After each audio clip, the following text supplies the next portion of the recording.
বৈষম্য বিরোধী ছাত্র আন্দোলনের সময় আলো আসবেই নামে একটি সোশ্যাল মিডিয়ার গ্রুপের কথোপকথনের কয়েকটি স্ক্রিনশট সোশ্যাল মিডিয়ায় ছড়িয়ে পড়েছে। গত মঙ্গলবার দুপুরে গ্রুপের কয়েকটি স্ক্রিনশট প্রকাশ্যে আসার পর সমালোচনার ঝড় উঠেছে।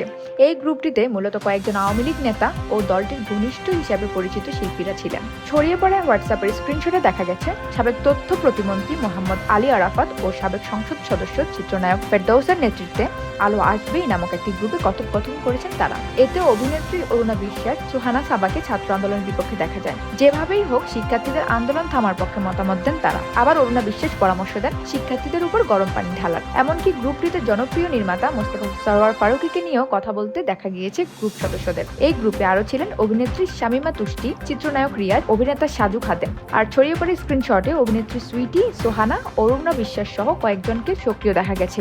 এছাড়াও গ্রুপে ছিলেন অভিনেত্রী জ্যোতিকা জ্যোতিও। এদিকে আন্দোলনকারীদের উদ্দেশ্যে অভিনেত্রী অরুণা বিশ্বাসের গরম জল দিলেই হবে কথায় ঘৃণা উগরিয়ে দিয়েছেন ঢাকায় ছবির লাস্যময়ী নায়িকা পরিমণি। নিজের ফেসবুক পেজে তিনি লিখেন, অমানুষ, হিংস্র, লোভী। এত হিংসা নিয়ে কখনোই শিল্পী পরিচয় বহন করতে পারেন না আপনি। ধিক আপনাকে। থু। মুহূর্তেই তার এই মন্তব্য ভাইরাল হয়েছে সামাজিক মাধ্যমে।